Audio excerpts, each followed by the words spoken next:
Welcome to JTV. ముందుగా headlines చూద్దాం.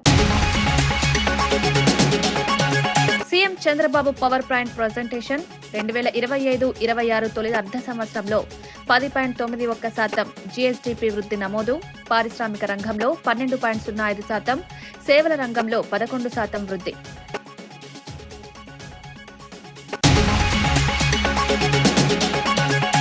చైనాలోని ఆ ప్రావిన్స్ ను స్ఫూర్తిగా తీసుకున్నామని గ్లోబల్ సదస్సులో వెల్లడించిన రేవంత్ రెడ్డి. కొత్త రాష్ట్రమైనప్పటికీ తెలంగాణ అభివృద్ధిలో దూసుకుపోతుందన్న ముఖ్యమంత్రి. 2047 నాటికి సరికొత్త లక్ష్యాలను నిర్దేశించుకుని ముందుకు సాగుతున్నామన్న ముఖ్యమంత్రి.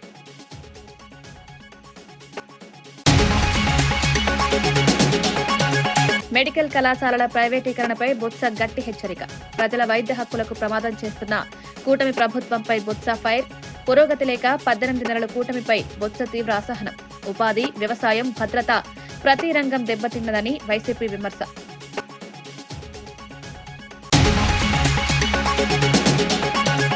ఇండిగోపై విచారణ జరుగుతోందన్న రామ్మోహన్ నాయుడు విమర్శలు, ఆరోపణలకు రాజ్యసభలో సమాధానం.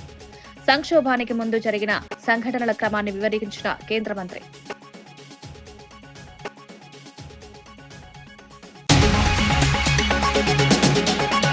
కేసీఆర్ పై మాటలు జాగ్రత్తగా మాట్లాడాలని రేవంత్ కు జగదీష్ హెచ్చరిక. వ్యక్తిగత దాడులు చేస్తూ ప్రజల దృష్టి మళ్లిస్తున్నారని బీఆర్ఎస్ ఫైర్. 2 ఏళ్లుగా మభ్యపెట్టే ప్రభుత్వమని రేవంత్ పై ఘాట్ విమర్శ. అవసరమైతే నిజాలు బయటపెడతామని జగదీష్ రెడ్డి వార్నింగ్.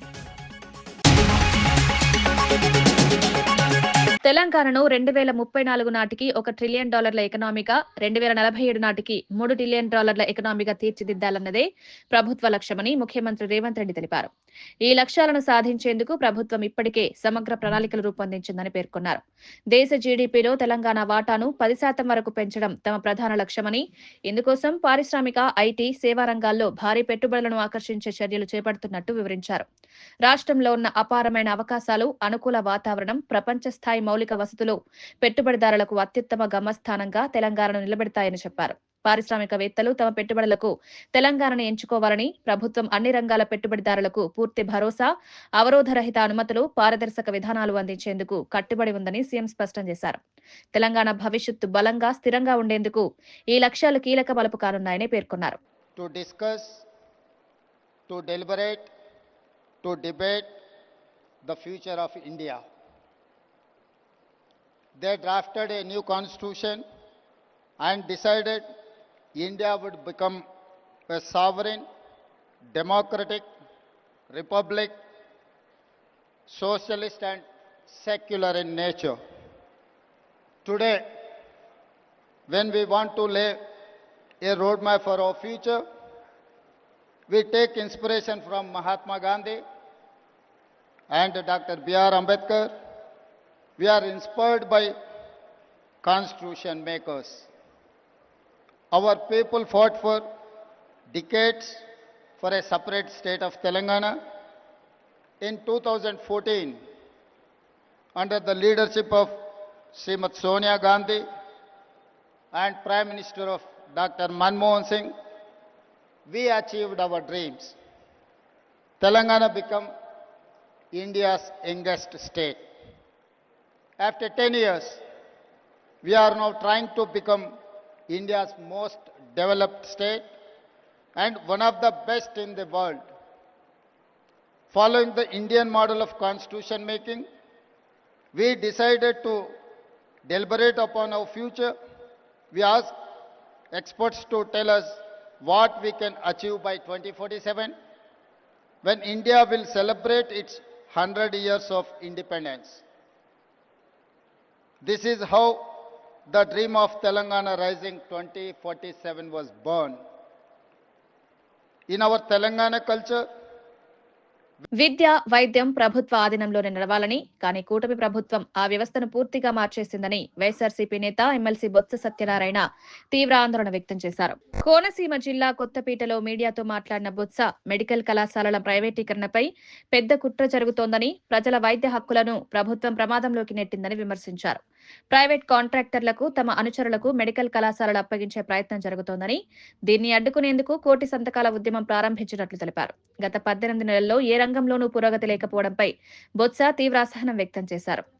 ఎన్ఆర్జీఈఎస్ లో పని దినాలు భారీగా తగ్గాయని, పేదలకు ఉపాధి లేకుండా చేస్తున్నారని పేర్కొన్నారు. రైతులు, విద్యార్థులు, సాధారణ జనాలు ప్రతి వర్గం ప్రభుత్వ వైఫల్యంతో ఇబ్బందులు పడుతున్నారని, క్రైమ్ రేట్ పెరగడం ప్రజల్లో భయాందోళనలు పెంచుతోందన్నారు. ప్రజల తరపున పోరాటం చేస్తామని, అన్యాయం జరిగితే వైసీపీ అండగా ఉంటుందని భరోసానిచ్చారు. 2 సంవత్సరాలు చేస్తే ఈ కాలంలో సుమారు 15 కోట్లు కూడా పరిణామాలు చేయలేని పరిస్థితి. ఉపాధి అంటే ఎక్కడో కాదు, కేంద్ర ప్రభుత్వం నిధులు ఇవాళ ఖర్చు పెట్టలేని పరిస్థితి. సుమారు 2,000 కోట్ల రూపాయలని ఈ 2 సంవత్సరాల్లో గ్రామాల్లో ఉన్న సామాన్యుడికి, రైతు కూలీకి ఇవాళ రాకుండా ఇవాళ దుర్మార్గంగా చేస్తున్న ఈ ప్రభుత్వం పైపెచ్చు పెద్ద పెద్ద మాటలు, పెద్ద పెద్ద కబుర్లు చెప్తుంటారు. ఏం చేస్తుంది ఈ ప్రభుత్వం? నేను అడుగుతున్నాను ప్రజల తరఫున, నీకు బాధ్యత లేదా ఈ ప్రభుత్వానికి అడుగుతున్నాను. మీ ఇంట్లో పంపిస్తున్నామా అడుగుతున్నాను. మీ తాలూకు కాదు కదా ఇది కేంద్రం ఇస్తుంది, పనివాడి కోసం, పేదవాడి కోసం ఇస్తున్న ఈ పనికి ఇచ్చిన పనిదినాన్ని కూడా సక్రమంగా నువ్వు పర్యవేక్షణ చేసి ఆ పేదవాడికి అందించడం దేని పరిస్థితిలో ఈ ప్రభుత్వం ఉన్నది. వీళ్ళొచ్చి పెద్ద పెద్ద ఉద్యోగాలు ఇస్తాం, 20 లక్షల ఉద్యోగాలు ఇస్తాం, 30 లక్షల ఉద్యోగాలు ఇస్తామంటే ఎంతవరకు నమ్మడమో నమ్మసక్యమో ఆలోచించమని కోరుతున్నాను మీ ద్వారా ఈ రాష్ట్ర ప్రజానికాన్ని. ఇస్తున్న దాన్నే సక్రమంగా పేద ప్రజలకు అందరికన్నా. అంతేకాదు ఇవాళ విద్య గురించి ఆలోచించేయండి. ఆ రోజు జగన్మోహన్ రెడ్డి ఉన్నప్పుడు ఇవాళ గ్రామీణ ప్రాంతంలో ఏ విద్యాలయానికి పోయి, ఏ స్కూల్కి పోయినా, ఏ ప్రభుత్వ కళాశాలకు పోయినా ఆహ్లాదకరమైన వాతావరణంతో వాళ్ళు వచ్చి ఆ కళాశాల వాళ్ళు కట్టడం జరిగింది. నాడు నేడు కార్యక్రమం తీసుకుని ఈ 18 నెలల కాలంలో కనీసం ఆ కడుతున్న ఆన్ గోయింగ్ వర్క్ ని కనీసం పూర్తి చేశారా అని చెప్పని అడుగుతున్నాను. నిన్నగాక మన పేరెంట్స్ మీట్ జరిగింది. ఆ పేరెంట్స్ మీట్ లో ఏ స్కూల్లో పెట్టారో, ఎంత ఆహ్లాదకరంగా, ఎంత స్కూల్స్ అందంగా, ఏ రకంగా ఉన్నాయో ఆలోచించమని కోరుతున్నాను. అదే చంద్రబాబు నాయుడు ఉన్న ఆ కాలం 5 సంవత్సరాల కింద అదే ఆ స్కూల్ ఏ పరిస్థితి ఉందో చూడమని అడుగుతున్నాను. ఎందుకంటే ఏదైతే పరిపాలించే పాలకుడికి దాని మీద ఒక కమిట్మెంట్ ఉండాలి, దాని మాకు ఆలోచన ఉండాలి. ఇది ప్రజలు నన్ను ఎన్నుకున్నారు కాబట్టి నా బాధ్యత ఇది. సామాజిక వచ్చి మెరుగైన వైద్యం ఇవ్వాలి, సామాజిక వచ్చి మెరుగైన విద్యను అందించాలి, 5,000 నోట్లోకి వెళ్ళే పరిస్థితి తీసుకురావాలి, రైతుకి కావాల్సిన సౌకర్యాలు చేయాలి, పండిన పంటకి గిట్టుబాటు ధర రావాలి అన్న ఆలోచన చేయాలి. ఇవాళ ఇక్కడ ఉన్నాం, మన కోనసీమ జిల్లాలో ఉన్నాం. మనంతా కూడా ఈ ప్రాంతం అంతా కూడా రైతాంగం వ్యవసాయం ఆధారపడిన ప్రాంతం అంతా కూడా ఇవాళ ఈ రాష్ట్రంలో చూస్తున్న ఏ పంటకైనా సరే ఇటు ధాన్యానికి కానీ ఇటు లేదు అటు పొగాకు. తెలంగాణ రాజకీయాలు, అభివృద్ధిపై కేంద్ర మంత్రి కిషన్ రెడ్డి మాట్లాడే అర్హత లేదని టీపీసీసీ అధ్యక్షుడు ఎమ్మెల్సీ మహేష్ కుమార్ గౌడ్ తీవ్రంగా విమర్శించారు. 2 ఏళ్ల పాటు కేంద్ర మంత్రివర్గంలో కీలక పదవి చేపట్టినా తెలంగాణ అభివృద్ధికి ఆయన ఏ ఒక్కటి కూడా తీసుకురాలేదని తెలిపారు. రాష్ట్రానికి ప్రత్యేకంగా కావాల్సిన ప్రాజెక్టులు, నిధులు, అనుమతుల విషయంలో కిషన్ రెడ్డి పూర్తిగా విఫలమయ్యారని, కేంద్రంలో ఉన్న తన స్థాయిని తెలంగాణ ప్రయోజనాల కోసం ఉపయోగించలేదని మండిపడ్డారు. తాజాగా ముగిసిన జూబ్లీహిల్స్ ఉప ఎన్నిక ప్రజాభిప్రాయాన్ని స్పష్టంగా తెలిపిందని, తెలంగాణ గురించి మాట్లాడడానికి బీజేపీకి నైతిక హక్కే లేదని ప్రజలిచ్చిన తీర్పుతోనే అర్థమైపోయిందని వ్యాఖ్యానించారు. రాష్ట్ర ప్రయోజనాల కోసం పోరాడని నాయకులు విమర్శలు చేస్తే ప్రజలు నమ్మే పరిస్థితి లేదని, తెలంగాణ అభివృద్ధి కోసం కాంగ్రెస్ ప్రభుత్వం చేసే కృషిని విరోధులు అడ్డుకోలేరని స్పష్టం చేశారు. వారు తెలంగాణ గురించి మాట్లాడితే ప్రజలు జీర్ణించుకునే పరిస్థితి లేరు. తెలంగాణలో కాంగ్రెస్ ప్రభుత్వం, రేవంత్ రెడ్డి గారు ముఖ్యమంత్రిగా 2 సంవత్సరాల్లో అభివృద్ధితో పాటు సంక్షేమం ఇచ్చి ప్రజలతో శబాషి కొట్టించుకున్నాం. దాని కారణంగానే జూబ్లీహిల్స్ మేము గెలవడం, కిషన్ రెడ్డి గారి బీజేపీ పార్టీ డిపాజిట్ కోల్పోవడం జరిగింది. దీని అర్థం ఏంటంటే ప్రజలు స్పష్టత ఇచ్చారు. బీజేపీకి రాష్ట్రం గురించి మాట్లాడే అర్హత గాని, ఇక్కడ రాజకీయాలు చేసే పని కానీ లేదనే మాట. జూబ్లీస్ ఎన్నికల ద్వారా 2 సంవత్సరాలుగా కాంగ్రెస్ ప్రభుత్వం ఇస్తున్నటువంటి అభివృద్ధి సంక్షేమ ఫలాలు ప్రజలకు అందుతున్నాయి. ప్రజలు సంతోషంగా ఉన్నారనే మాట జూబ్లీస్ ఎన్నిక ద్వారా స్పష్టం చేశారు. టీఆర్ఎస్ ను ఓడించారు. బీజేపీ పార్టీ కనీసం డిపాజిట్ ఇవ్వలేదంటే, కిషన్ రెడ్డి గారు అందులోనూ వారి నియోజకవర్గం అసెంబ్లీలో డిపాజిట్ పోయిందంటే వారు తెలంగాణ గురించి మాట్లాడే అర్హత, హక్కు లేదని నేను అంటాను. గౌరవ మంత్రిగా ఉండి కూడా రాష్ట్రానికి రావాల్సిన ప్రీ డెలివరీ పేరిట ఒక గర్భిణి ప్రాణం కోల్పోవడం మనసును కలిచివేసే విషయమని వైఎస్ఆర్సీపీ అధికార ప్రతినిధి, మాజీ ఎంపీ మార్గాని భరత్ తీవ్ర ఆవేదన వ్యక్తం చేశారు. వైద్య సేవలు అందించాల్సిన చోట నిర్లక్ష్యం చోటు చేసుకోవడం బాధాకరమని, దీనిపై ప్రభుత్వం తక్షణ కఠిన చర్యలు తీసుకోవాల్సిన అవసరం ఉందని పేర్కొన్నారు. మరోవైపు విధులు సవ్యంగా నిర్వహిస్తున్న నర్సులు, డాక్టర్లపై అనవసర ఆరోపణలు చేస్తూ వైఎస్ఆర్సీపీ వారిని ముద్ర వేసి వేధిస్తున్నారని మండిపడ్డారు. ఈవీఎం ఎమ్మెల్యే ఆదిరెడ్డి శ్రీనివాస్ వ్యవహార శైలి వైద్య సిబ్బందిలో భయాందోళన సృష్టించిందని, తమ ప్రాణాలను పరంగా పెట్టి సేవ చేస్తున్న వారి మనోభావాలు దెబ్బతీయడం తగదని భరత్ పేర్కొన్నారు. వైద్య రంగం రాజకీయాలకు అతీతంగా ఉండాలి, ప్రజల ఆరోగ్యం రాజకీయ ప్రయోజనాల కోసం ఉపయోగించడదని హెచ్చరించారు. బాధిత కుటుంబానికి న్యాయం చేయాలని, ఘటనలో నిర్లక్ష్యం ఎక్కడ జరిగిందో స్పష్టంగా వెలికి తీయాలని ప్రభుత్వాన్ని బలంగా కోరారు. బేబీని బయటికి తీయండి, నేను భరించలేకపోతున్నానని కాళ్ళ వేళ్ళ ఆ తల్లిదండ్రులు, ఆ గర్భవతి అయిన వాళ్ళ తల్లి కూడా డాక్టర్ని బతిమలాడిందంట చేయమని. రేపు మార్నింగ్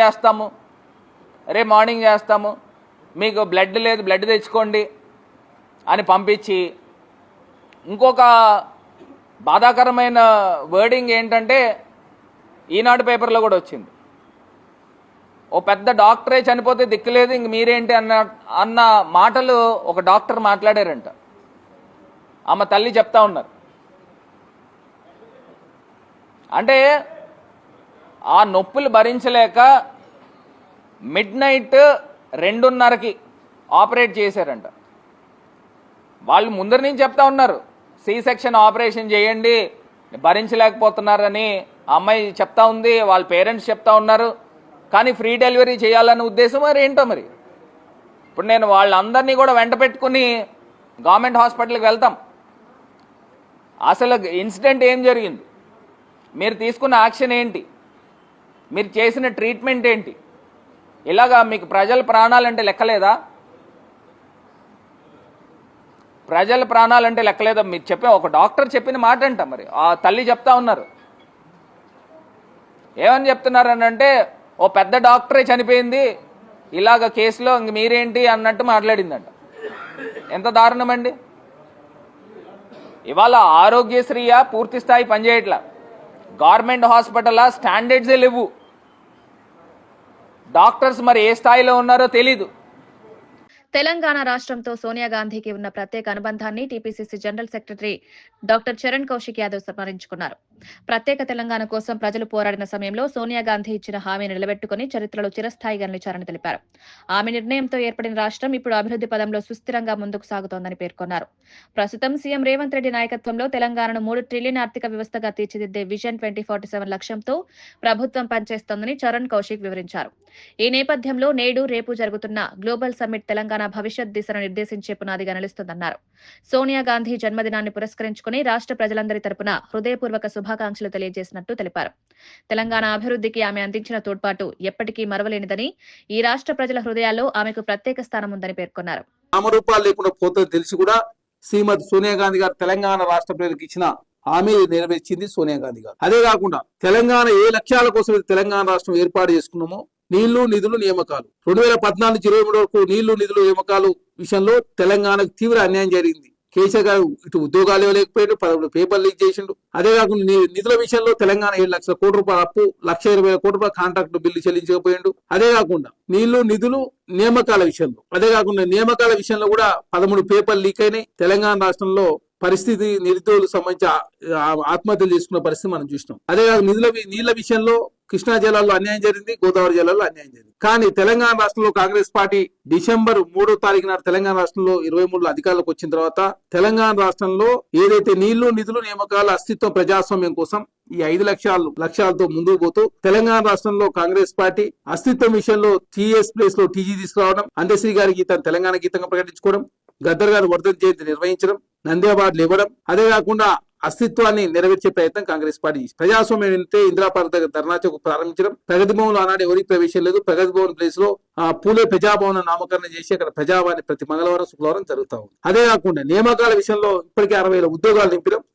2013 తర్వాత ఎక్కడ కూడా గ్రూప్ 1 నిర్వహించలే. కేసీఆర్ గారి ప్రభుత్వం 2 సార్లు నోటిఫికేషన్ వేసినప్పటికీ 2013 నుంచి 2025 వరకు అసలు గ్రూప్ 1 జరగలేదు. కానీ కాంగ్రెస్ ప్రభుత్వం ఎక్కడ చిన్న వివాదాలు లేకుండా 563 ఉద్యోగాలు ఇచ్చి గ్రూప్ 2 నిర్వహించారు, గ్రూప్ 3 నిర్వహించారు. కేసీఆర్ పై నోటికొచ్చినట్టు మాట్లాడితే చూస్తూ ఊరుకోమని, తాము మాట్లాడడం ప్రారంభిస్తే రేవంత్ రెడ్డి తట్టుకోలేరని మాజీ మంత్రి ఎమ్మెల్యే జగదీష్ రెడ్డి గట్టిగా హెచ్చరించారు.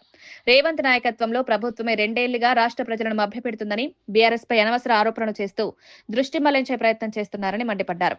కేసీఆర్ కు ప్రజల్లో ఉన్న గౌరవం, రాజకీయ జీవితం, రాష్ట్ర నిర్మాణంలో ఆయన వహించిన పాత్రను తగ్గించేందుకు రేవంత్ చేస్తున్న వ్యాఖ్యలు నిందనీయమన్నారు. నాయకులపై సమర్థత లేకపోతే ఇలా వ్యక్తిగత దాడులు చేస్తారని, రాష్ట్ర అభివృద్ధిపై చర్చించాల్సిన చోట రాజకీయ చిలిపితనానికి దిగజారడం దురదృష్టకరమన్నారు. తెలంగాణ ప్రజల గౌరవాన్ని దెబ్బతీయాలని మాటలు రేవంత్ ఆపాలని, లేకపోతే బీఆర్ఎస్ తరపున ఘాటైన సమాధానం తప్పదని హెచ్చరించారు. కానీ జనరల్ గా వాడరు. వాళ్ళ కొంత పౌరుషంగా మాట్లాడతారు, కొంచెం ఆవేశంగా మాట్లాడతారు. ఆ తర్వాత సహజంగానే అధికారంలోకి వచ్చినప్పుడు మళ్ళీ బాధ్యతాయుతంగా మాట్లాడతారు. ఎక్కడైనా ఎవరైనా ఒక చిన్న సర్పంచ్ పదవి నుంచి మొదలు పెడితే పై వరకు కూడా ఒక వార్డు మెంబర్ కూడా నేను వార్డు మెంబర్ అయినా అని చెప్పి బాధ్యతగా ప్రవర్తిస్తాడు. కానీ ఈ ముఖ్యమంత్రికి ఆ మాత్రం విజ్ఞత కూడా లేదు. చాలా అసహ్యంగా మాట్లాడుతూ ఉన్నాడు.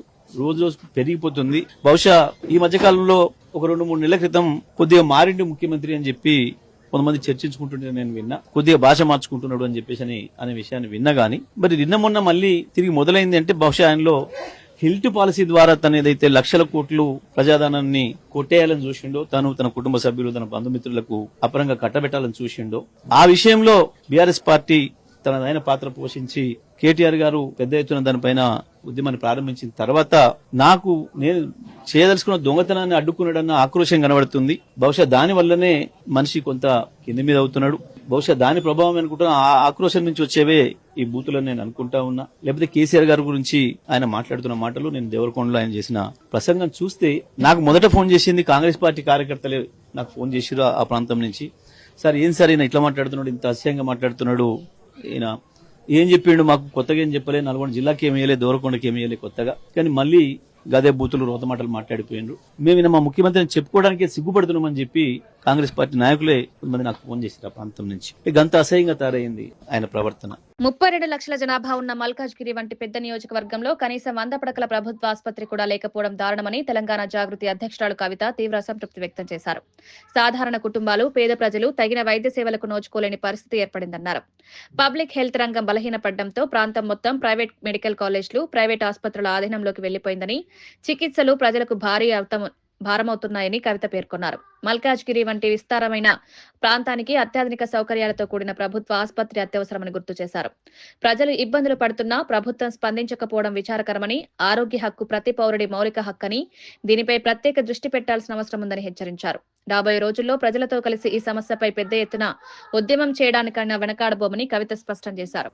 5,000, 4,000 ఇట్లా బ్లాకులు కట్టి, ఇవన్నీ అవుట్స్కట్స్ హైదరాబాద్ కాబట్టి జవహర్ నగర్ లో కొన్ని, ఇక్కడ కొన్ని, అక్కడ కొన్ని కట్టిన తర్వాత ప్రాబ్లం ఏమైంది, ముషీరాబాద్లో ఉన్న వాళ్ళకు జవహర్ నగర్లు ఇచ్చారు, అక్కడెక్కడనో సికింద్రాబాద్లో ఉన్న వాళ్ళకి తీసుకుపోయి ఇంకో దగ్గర ఇచ్చారు.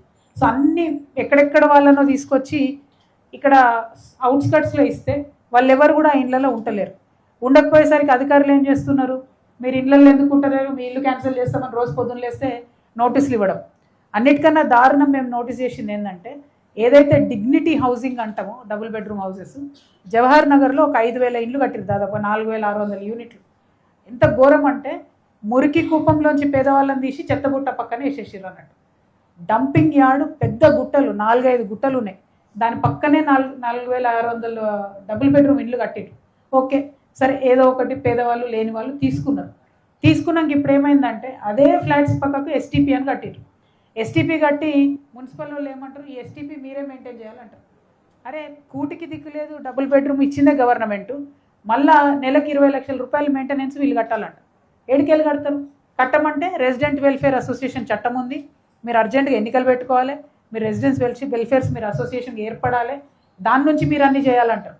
అంటే ఎంత ఘోరం అంటే పేదవాళ్ళకి ఇచ్చిన ఇళ్లలో కూడా కనీసం మానవత్వం లేకుండా అధికారులు బిహేవ్ చేస్తున్నారు. రాష్ట్ర ఆర్థిక పురోగతిపై ముఖ్యమంత్రి చంద్రబాబు తాజా గణాంకాలను వెల్లడించారు. గతేడాది 2వ త్రైమాసికంలో రాష్ట్ర జీఎస్డీపీ 10.17% ఉండగా ఈసారి అది 3,59,778 కోట్ల విలువతో 1.11% అదనంగా పెరిగిందన్నారు. ఈ వృద్ధి రాష్ట్ర ఆర్థిక వ్యవస్థ మళ్లీ పుంజుకుంటోందని స్పష్టం చేస్తుందని వ్యాఖ్యానించారు. జీవీఏ రంగాల వారీగా చూస్తే వ్యవసాయ అనుబంధ రంగాలు 10.7, పరిశ్రమల రంగం 12.2, సేవల రంగం 11.3% వృద్ధిని సాధించాయని వివరించారు. ఈ వృద్ధి రేట్లు జాతీయ స్థాయి గణాంకాలతో పోలిస్తే మరింత మెరుగ్గా ఉన్నాయని ముఖ్యమంత్రి పేర్కొన్నారు. జాతీయ స్థాయిలో వ్యవసాయ వృద్ధి 1.8% మాత్రమే ఉండగా మన రాష్ట్రం 10% పైగా నమోదు చేయడం రైతుల శ్రమకు నిదర్శనమన్నారు. పరిశ్రమలు, సేవల రంగాల్లో కూడా జాతీయ సగటును మించిపోయిన అభివృద్ధి రాష్ట్రానికి మంచి సంకేతమన్నారు. ప్రగతి దిశగా ప్రభుత్వం మరిన్ని ఆర్థిక సంస్కరణలు చేపడుతుందని సీఎం వెల్లడించారు. 12.20 పెరిగింది. సబ్స్టాన్షియల్ గ్రోత్ అచీవ్ చేశాం. అది ఇంకా రాను పెరుగుతుంది. అది అచీవ్ చేస్తాం. Government of India 8.5. Service sector కు వచ్చినప్పుడు 1,43,827 కోట్లు, 11.51% లాస్ట్ ఇయర్ గ్రోత్ రేట్. ఇప్పుడు ఈ సంవత్సరం 1,60,075 కోట్ల రూపాయలు, 11.30. Government of India 10.6%. Gross value added చూస్తే 10.26 లాస్ట్ ఇయర్. ఈ ఇయర్ దానికంటే పెరిగి 11.30, మోర్ దెన్ 1.03% పెరిగాం. గవర్నమెంట్ ఆఫ్ ఇండియా 8.7 పెరిగారు. ఇది కరెంట్ ప్రైసెస్ లో దగ్గర 2.6% పైన పెరిగాం. జిఎస్టిపిలో చూస్తే లాస్ట్ టైం 10.17, ఈసారి 11.28. Government of India 8.7. ఇది క్లియర్ కట్ గా in all aspects we're able to do better and also last year కంటే ఈ ఇయర్ ఇంప్రూవ్ చేసుకున్నాం పర్ఫార్మెన్స్ కూడా. ఇండిగో విమానాల రద్దు సమస్యపై పెరుగుతున్న ఆందోళన నేపథ్యంలో పౌర విమానయాన శాఖ మంత్రి రామ్మోహన్ నాయుడు కీలకంగా వెల్లడించారు. సిబ్బంది రోస్టింగ్లో జరిగిన తప్పిదాలు, అంతర్గత ప్రణాళికల్లో ఉన్న లోపాలే ఈ సంక్షోభానికి మూల కారణమని మంత్రి స్పష్టం చేశారు. విమానయాన సంస్థ తమ అంతర్గత నిర్వహణను సమర్థంగా ముందస్తుగా ప్రణాళిక చేయాల్సి ఉండగా హెచ్చరికలు ఉన్నప్పటికీ సంస్థ వాటిని పట్టించుకోలేదని తెలిపారు. సిబ్బంది అలసట, విశ్రాంతి సమయాల కల్పనలో సంస్థ వైకల్యం కారణంగా భారీ స్థాయిలో పైలట్లు వీధుల్లో చేరలేకపోయిన పరిస్థితి ఏర్పడిందని వివరించారు. ఈ లోపాలను దృష్టిలో పెట్టుకుని భవిష్యత్తులో ఇలాంటి పరిస్థితులు తలెత్తకుండా కఠిన నియంత్రణ చర్యలు తీసుకుంటామన్నారు. ప్రయాణికులకు జరిగిన అసౌకర్యంపై విచారం వ్యక్తం చేసిన మంత్రి వారి సమస్యలను త్వరగా పరిష్కరించేలా కేంద్రం నిరంతరం ప్రయత్నిస్తోందన్నారు. విమానయాన సంస్థలు ప్రయాణికుల భద్రత, సేవా ప్రమాణాలను ఖచ్చితంగా పాటించాలని అన్నారు. Not only with Indigo, we have other players in the industry also, with everyone, where we have been very, very strict, saying that there has to be no compromise on safety. Safety is the topmost priority. We care for the crew, we care for the pilots, and we care for the safety of the entire system. We care for the passengers. So there was one full month of operations in the new FDTL also. Why I am mentioning this point, even though we are saying because of the FDTL this situation has arisen, Indigo was supposed to manage the crew, was supposed to manage the roster through its day-to-day operations. On 1st of December, we had a meeting with Indigo on FDTL itself. When they required some clarifications, we have given the clarifications also with that idea, and they have not flagged this issue. So everything was running normal till then. Suddenly we have observed this on 3rd. Immediately once this was observed, the ministry came into the picture that we are not taking this situation easily. We are doing an inquiry and we will take very, very strict action. రాష్ట్రంలో ప్రజలకు పౌష్టికాహారం మరింత చేరువ చేయాలన్న లక్ష్యంతో ప్రభుత్వం మరో కీలక నిర్ణయం తీసుకుంది. వచ్చే జనవరి 1 నుండి రాష్ట్రంలోని అన్ని రైస్ కార్డుదారులకు రాగులు, గోధుమ పిండి పంపిణీ చేపడతామని మంత్రి నాదెండ్ల మనోహర్ ప్రకటించారు. ప్రజల ఆరోగ్యాన్ని దృష్టిలో పెట్టుకుని పోషక విలువలతో కూడిన ధాన్యాలను అందించడం ఈ ప్రభుత్వ ప్రధాన సంకల్పమని పేర్కొన్నారు. రాగులు, గోధుమ పిండి పంపిణీ ద్వారా ముఖ్యంగా పేద కుటుంబాల్లో పిల్లలు, వృద్ధులు, గర్భిణీలు మెరుగైన పోషకాహారం పొందే అవకాశం ఉంటుందన్నారు. ఈ కార్యక్రమం కోసం అవసరమైన దరఖాస్తులు, నిల్వలు, లాజిస్టిక్ ఏర్పాట్లు ఇప్పటికే పూర్తయ్యాయన్నారు. ప్రభుత్వ సంక్షేమ పథకాల అసలు ఉద్దేశం పేదల జీవన ప్రమాణాలను మెరుగుపరచడమేనని మంత్రి స్పష్టం చేశారు. రాబోయే నెలల్లో మరిన్ని సంక్షేమ నిర్ణయాలు అమలు చేస్తామని కూడా వెల్లడించారు. ప్రజలకు నాణ్యమైన ఆహారాన్ని అందించేందుకు ప్రభుత్వం కట్టుబడి ఉందని మంత్రి నాదెండ్ల తెలిపారు. ఆహారంలో మన న్యూట్రిషన్ వాల్యూ పెంచుకునే విధంగా మనలో మార్పులు తీసుకురావాలనే విషయం ఎప్పుడూ ప్రస్తావిస్తూనే ఉంటారు. అందులో భాగంగా వీట్ ఆటాను మరియు రాగులు ప్రవేశపెట్టడం అనేది మేము ఆల్రెడీ పంచుతున్న పంచదార రైస్తో పాటు మా 29,752 ఫేర్ ప్రైస్ షాపుల్లో కూడా జనవరి 1వ తారీఖు నుంచి రాష్ట్ర ప్రజలందరూ కూడా మేము అందిస్తాం. సో జనవరి 1వ తారీఖు నుంచి పీడిఎస్ వ్యవస్థ ద్వారా మేము అందించే ప్రతి బస్తా క్యూఆర్ ట్యాగ్గా తీసుకొచ్చే విధంగా ఈరోజు దాని గురించి కూడా మంత్రి గారు ఇతర అధికారులందరూ కూడా అంగీకరించారు. ఇది ఒక అద్భుతమైన సంస్కరణగా నేను భావిస్తున్నాను. పరకామణి కేసులో జరిగిన దొంగతనాన్ని చిన్న విషయంగా చిత్రీకరించడం పూర్తిగా అప్రజాస్వామికమని, భక్తుల భావాలను అవమానించే వ్యాఖ్యలని టీటీడీ బోర్డు సభ్యుడు భానుప్రకాష్ రెడ్డి తీవ్రంగా ఖండించారు. జగన్ ఈ సంఘటనను లేనిదో చిన్న తప్పుగా అభివర్ణించడం హాస్యాస్పదమే కాక భక్తుల విశ్వాసాలతో ఆటలాడమేనని మండిపడ్డారు. టీటీడీ వంటి పవిత్రమైన సంస్థలో ₹1 లోటు జరిగినా అది పెద్ద నేరమని, అక్కడ జరిగే ప్రతి అంశం పట్ల అత్యంత జాగ్రత్తగా వ్యవహరించాల్సిన బాధ్యత ప్రతి ప్రభుత్వానిదని భానుప్రకాష్ పేర్కొన్నారు. భావోద్వేగాలకు గురైన లక్షలాది మంది భక్తులు దాతృత్వంతో సమర్పించే నైవేద్యం పరకామణిని కాపాడడం ఎవరి వ్యక్తిగత అభిప్రాయాలకు అతీతమన్నారు. ఇలాంటి కీలకమైన విషయాన్ని తేలికగా తీసుకోవడం ద్వారా ప్రభుత్వం బాధ్యత రాహిత్యాన్ని ప్రదర్శించిందని భానుప్రకాష్ రెడ్డి అన్నారు. టీటీడీ వ్యవహారాల్లో పారదర్శకతకు కట్టుబడి ఉండాలని, భక్తుల నమ్మకాన్ని దెబ్బతీసే వ్యాఖ్యలను నేతలు నివారించాల్సిన అవసరం ఉందని హితవు పలికారు. ఈ విషయంలో వారందరి హస్తం ఉందని చెప్పి నాకు అనుమానాలు ఉన్నాయి. ఆ సీసీటీవీ ఫుటేజెస్ ఎక్కడిపోయాయి? మామూలుగా ఏదైనా దొంగతనం జరిగిన తర్వాత దానికి ఉన్నటువంటి పంచనామా చేసి ఎక్కడ పొరపాటు జరిగింది, ఏ విధంగా జరిగింది, ఎందుకు జరిగింది పంచనామా చేసి ఆ సీసీటీవీ ఫుటేజ్ కూడా సీజ్ చేసి కోర్టుకి సమర్పించాలి. కానీ ఆ సీసీటీవీ ఫుటేజ్ పూర్తిగా డిలీట్ చేశారు. ఎవరు డిలీట్ చేశారు, ఎందుకు డిలీట్ చేశారో దాని మీద నేను హైకోర్టులో రిట్ పిటిషన్ కూడా వేశాను. అదృష్టవశాత్తు ఒక భక్తుడు ఆ విజువల్స్ నాకు ఇచ్చిన కారణంగా అది మీడియా మిత్రుల సహకారంతో శ్రీవారి భక్తుల ముందు పెట్టడం జరిగింది. అదే ఈరోజు ఆధారమైంది. కానీ దురదృష్టం దాంట్లో ముఖ్యంగా ఉన్నటువంటి ఏవీఎస్ఓ సతీష్ కుమార్ కూడా అనుమానాస్పద మృతి. దాన్ని కూడా తొందరలోనే పోలీసు ఎంక్వైరీ చేస్తున్నారు. ఏ విధంగా జరిగిందో అది కూడా శ్రీవారి భక్తుల ముందు, ప్రజల ముందు రాబోతుంది. వార్తలు ముగించే ముందు ముఖ్యాంశాలు మరోసారి. CM Chandrababu power point presentation 2025-26 తొలి అర్ధ సంవత్సరంలో 10.91% జీఎస్డీపీ వృద్ధి నమోదు, పారిశ్రామిక రంగంలో 12.05%, సేవల రంగంలో 11% వృద్ధి.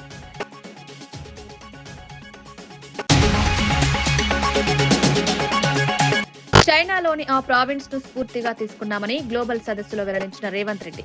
కొత్త రాష్ట్రమైనప్పటికీ తెలంగాణ అభివృద్ధిలో దూసుకుపోతుందన్న ముఖ్యమంత్రి, 2047 నాటికి సరికొత్త లక్ష్యాలను నిర్దేశించుకుని ముందుకు సాగుతున్నామన్న ముఖ్యమంత్రి.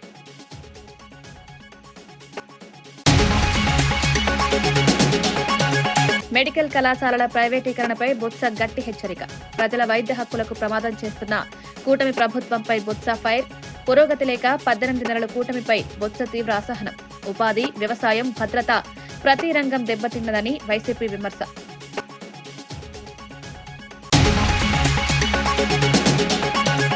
ఇండిగోపై విచారణ జరుగుతోందన్న రామ్మోహన్ నాయుడు విమర్శలు, ఆరోపణలకు రాజ్యసభలో సమాధానం. సంక్షోభానికి ముందు జరిగిన సంఘటనల క్రమాన్ని వివరించిన కేంద్ర మంత్రి.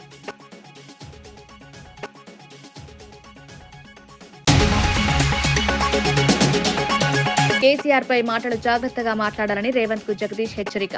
వ్యక్తిగత దాడులు చేస్తూ ప్రజల దృష్టి మళ్లిస్తున్నారని బీఆర్ఎస్ ఫైర్. 2 ఏళ్లుగా మభ్యపెట్టే ప్రభుత్వమని రేవంత్ పై ఘాట్ విమర్శ. అవసరమైతే నిజాలు బయట పెడతామని జగదీష్ రెడ్డి వార్నింగ్. ఇవి ఈనాటి వార్తా విశేషాలు. మరో బులెటిన్లో మళ్ళీ కలుద్దాం. నమస్కారం.